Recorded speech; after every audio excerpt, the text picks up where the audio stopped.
नमस्कार सर्वांना, तुम्हा सर्वांचे मी शीतल स्वागत करते माझ्या स्वीटूस रेसिपीज या यूट्यूब चॅनलमध्ये। आणि आज मी तुम्हाला दाखवणार आहे वांग्याची आणि बटाट्याची मिक्स अशी भाजी, जी पंक्तीमध्ये केली जाते आणि त्याची टेस्ट ही खूपच वेगळी असते, कारण पंक्तीमध्ये केलेली भाजीची टेस्ट आपल्याला घरी नाही येत। तर बघा त्याची रेसिपी मी कशी करायची ही तुम्हा सर्वांसोबत शेअर करत आहे, तर तुम्ही सुद्धा आवर्जून नक्की करून बघा।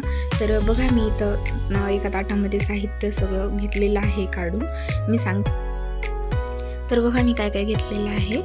तर लसूण घेतलेला आहे मी इथे भरपूर सारा, त्यानंतर खोबरं घेतलेलं आहे आपण, त्याचबरोबर मी इथे टोमॅटो सुद्धा घेतलेला आहे उभा चिरून, आणि कांदा घेतलेला आहे बघा मी उभा चिरलेला आहे कांदा सुद्धा, बटाट्याला सुद्धा मी उभं चिरलेलं आहे आणि वांगे सुद्धा उभे चिरून घेतलेले आहेत। त्याचबरोबर कोथिंबीर घेतलेली आहे आणि मी सगळे मसाले वाटीमध्ये काढून घेतलेले आहेत। तर मसाल्यामध्ये आपल्या साठवणीचा घरी जो काळा मसाला असतो तो घ्यायचा आहे, त्यानंतर लाल चटणी, कांदा लसूण मसाला घेतलेला आहे आणि त्याचबरोबर धन्याची पावडर घेतलेली आहे मी, आणि अद्रक सुद्धा घेतलेली आहे मी या ठिकाणी थोडीशी।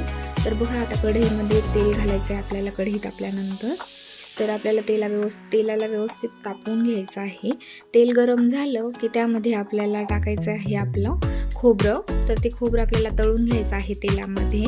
तळलेलं बघा तुम्ही अशा प्रकारे जर कृती करून बघितली, माझ्या पद्धतीने जर तुम्ही घरी करून बघितली तर तुम्हाला नक्कीच आवडेल। नक्की ट्राय करून बघा एकदा आणि मला कमेंट बॉक्समध्ये नक्की कळवा की तुम्हाला कशी वाटली माझी रेसिपी। तर बघा आपला खोबरं आता तळून झालेलं आहे, तर काढून घ्यायचं याला आता आपल्याला बाजूला।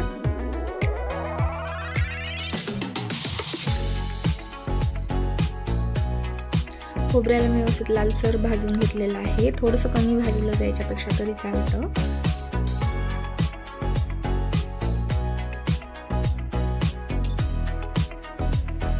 सगळीकडे आपल्याकडे ही भाजी खूप केली जाते, मिक्स भाजी, आणि छान पण टेस्ट लागते त्याची। पंक्तीतली भाजी तर खूपच छान लागते। तर बघा इथे मी कांदा सुद्धा तळून घेत आहे तेलामध्ये। कांदा सुद्धा आपल्याला व्यवस्थित असा कांद्याला गुलाबी रंग येईपर्यंत आपल्याला तळून घ्यायचा आहे। कांद्याबरोबरच मी इथे लसूण सुद्धा घालत आहे। लसणाला सुद्धा आपल्याला इथे तळूनच घ्यायचं आहे। तुम्ही नाही तळून घेतलं तसंच जरी टाकलं तरी चालतं। जर तुम्हाला जास्त तेलामध्ये आवडत नसेल तळलेलं तर तुम्ही याला फक्त थोडंसं तेल टाकून परतूनही घेऊ शकता सगळे जिन्नस, तसंही चालतं। पण मी पंक्तीतली भाजी रेसिपी शेअर तुमच्यासोबत करत आहे, त्यामुळे मी जरा जास्त तेलाचा यूज करत आहे, कारण पंक्तीमध्ये जी भाजी असते त्याला जरा जास्तच तेल असतं। तर पाहू शकताय बघा आपला कांदा सुद्धा झालेला आहे तळून, व्यवस्थित असं सोनेरी रंग आलेला आहे आपल्या कांद्याला। तर मी आता कांदा काढून घेत आहे।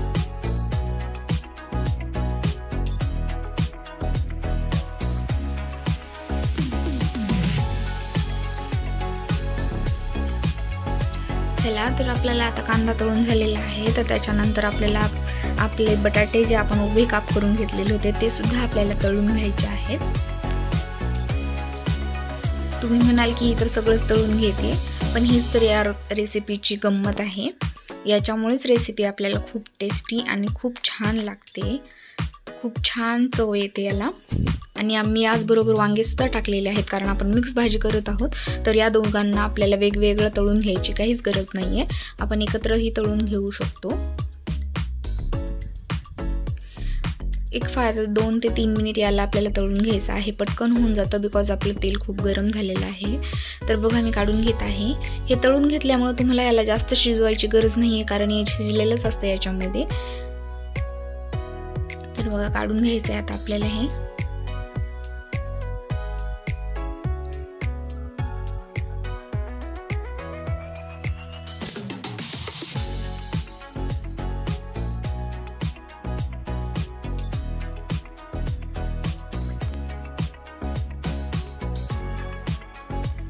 तर बघा आपला टोमॅटो राहिलेला आहे, तर मी टोमॅटोला मुद्दाम शेवटी घालत आहे, कारण टोमॅटोला थोडं पाणी सुटलेलं असतं, त्यामुळे मी सगळं पदार्थ आधी तळून घेतलेले आहेत, त्यानंतर मी टोमॅटो घालत आहे। तर आता टोमॅटो आपल्याला जास्त नाही परतून घ्यायचा आहे, थोडा वेळच आपल्याला तेलामध्ये त्याला ठेवायचा आहे। तर झालेला आहे माझा तळून। तर बघा आता हे सगळे तळून घेतलेले जे पदार्थ होते आपले, म्हणजे वांग्याची वांगे आणि बटाटे सोडून बाकी सगळं मिक्सरमध्ये घालून याची मी पेस्ट बनवून घेणार आहे। तर बघा आता कढईमध्ये आपल्याला फोडणी द्यायची आहे भाजीला, त्याची पेस्ट बनवून घेतलेली आहे मी। तर फोडणीसाठी प्रथमतः आपण घालत आहोत मोहरी, त्यानंतर आपल्याला जिरे घालायचे आहेत। तर बघा मी जिरे सुद्धा घातलेले आहेत आता फोडणीमध्ये। त्यानंतर आपल्याला आपण मिक्सरमध्ये जे वाटून घेतलेली पेस्ट आहे ती पेस्ट आपल्याला याच्यामध्ये घालायची आहे तेलामध्ये, आणि तिला व्यवस्थित असं तेलामध्ये परतून घ्यायचं आहे आपल्याला। 1 ते 2 मिनिट याला परतून घ्यायचं व्यवस्थित तेलामध्ये। बघा किती छान तेल सुटलेलं आहे ग्रेव्हीला आपल्या। याला व्यवस्थित असं तेलामध्ये छान परतून घ्यायचं आहे। तुम्ही जेवढा मसाला तुम्ही तेलामध्ये परतून घ्याल ना जास्त वेळ, तेवढं तुमची भाजी खूप छान होते आणि खूप चवदार लागते। तर आता आपल्याला यामध्ये आपण जे मसाले काढून घेतलेले आहेत ते मसाले याच्यामध्ये टाकायचे आहेत। तर तुम्ही तुमच्या आवडीनुसार कमी किंवा जास्त घालू शकता मसाले, किंवा चटणी असेल ती तुम्हाला जेवढं झणझणीत लागतं तेवढं तुम्ही करू शकता। झणझणीत जरी बनवली तरी छानच लागते भाजी ही। मी इथे अद्रक वाटून घातलेला आहे, जर तुमच्याकडे पेस्ट अवेलेबल असेल लसूण आणि अद्रकची तर तुम्ही ती घातली तरीही चालेल। तर बघा आता आपल्याला मसाले घातल्यानंतर आपल्या ग्रेव्हीला टेक्स्चर आणि रंग किती छान आलेला आहे। तर हे मसाले सुद्धा आपल्याला 1 मिनिट भर याच्यामध्ये परतून घ्यायचे। तर मी मीठ पण घालत आहे याच्यामध्येच।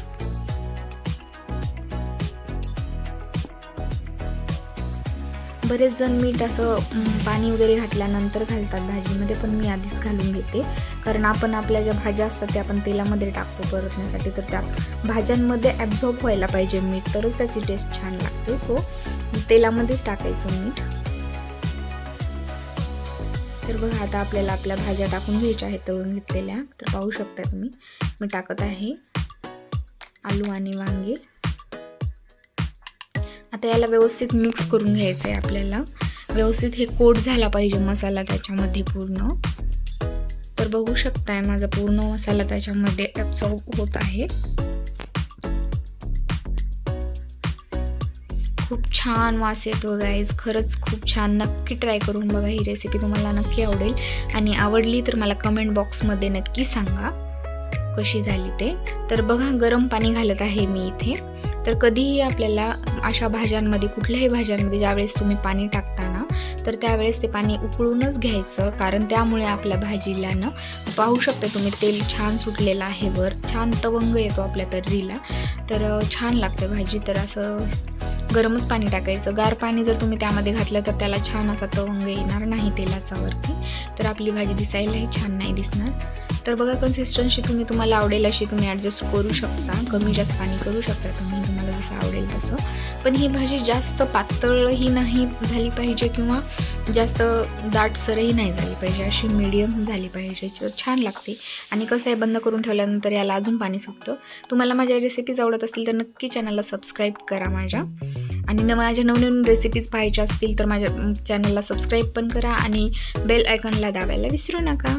थँक्यू। नक्की ट्राय करून बघा।